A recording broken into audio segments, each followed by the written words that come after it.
ನನ್ನೆಲ್ಲ ಪ್ರೀತಿಯ ವೀಕ್ಷಕರಿಗೆ ನಮಸ್ಕಾರಗಳು. ಎಷ್ಟೋ ಜನಕ್ಕೆ ಪರ್ಸ್ನಲ್ಲಿ ದುಡ್ಡೇ ಇರಲ್ಲ, ಯಾವಾಗ ನೋಡಿದ್ರೆ ಪರ್ಸು ಹರಿದೋಗಿರುತ್ತೆ ಅಥವಾ ದುಡ್ಡೇ ಇರಲ್ಲ. ಅಂಥವ್ರು ಏನು ಮಾಡಬೇಕು ಅಂತಂದರೆ, ದಾಲ್ಚಿನ್ನಿ ಅಂತ ಬರುತ್ತಲ್ಲ, ನಿಮಗೆ ಗೊತ್ತಿರುತ್ತೆ, ಮಸಾಲೆ ಐಟಮ್ಸು, ನಮ್ಮ ಅಡುಗೆ ಮನೆಯಲ್ಲಿ ಸಿಗುವಂತಹ ಐಟಮ್ಸು. ಅಂತಹ ದಾಲ್ಚಿನ್ನಿಯನ್ನು ನೀವೇನು ಮಾಡಬೇಕು ಅಂದರೆ, ನಿಮ್ಮ ಪರ್ಸು ಅಥವಾ ನಿಮ್ಮ ವ್ಯಾಲೆಟ್ ಅಂತ ನಾವೇನು ಹೇಳ್ತೀವಿ, ದಯವಿಟ್ಟು ಯಾವುದೇ ಕಾರಣಕ್ಕೂ ನಾವೇನು ಹೇಳ್ತೀವಿ ಲೆದರ್ದನ್ನು ನೀವು ಯೂಸ್ ಮಾಡಬೇಡಿ.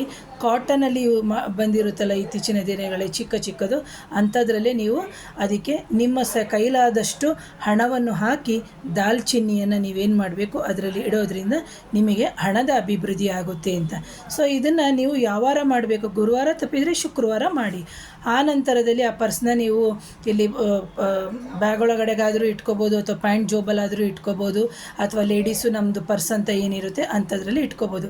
ಎವ್ರಿ 15 ಡೇಸು ತಪ್ಪಿದರೆ ಅಥವಾ ತಿಂಗಳಿಗೊಮ್ಮೆ ಇದನ್ನು ನೀವು ಬದಲಾವಣೆ ಮಾಡ್ಕೊಂಡು ಹೋಗೋದ್ರಿಂದ ನಿಮಗೆ ಹಣದ ಲಾಭ ಆಗುತ್ತೆ. ಅಥವಾ ನಿಂತು ಹೋಗಿರುವಂಥ ಹಣ ಅಥವಾ ಯಾವುದೋ ಕೊಡಬೇಕಾಗಿರುತ್ತೆ, ಕೊಡ್ತಾ ಇರಲ್ಲ, ಅಂತಹ ಸಂದರ್ಭದಲ್ಲಿ ನೀವು ಈ ಪರಿಹಾರವನ್ನು ಮಾಡ್ಕೋಬೋದು ಪ್ರಿಯ ವೀಕ್ಷಕರೇ. ಹಾಗಾಗಿ ಮೊದಲಿಗೆ ನನ್ನ ಈ ಚಾನಲ್ನ ಯಾರಾದರೂ ನೋಡ್ತಾ ಇದ್ದರೆ ದಯವಿಟ್ಟು ಚಾನಲ್ನ ಸಬ್ಸ್ಕ್ರೈಬ್ ಮಾಡಿ, ಶೇರ್ ಮಾಡಿ, ಕಮೆಂಟ್ ಮಾಡಿ. Thank you.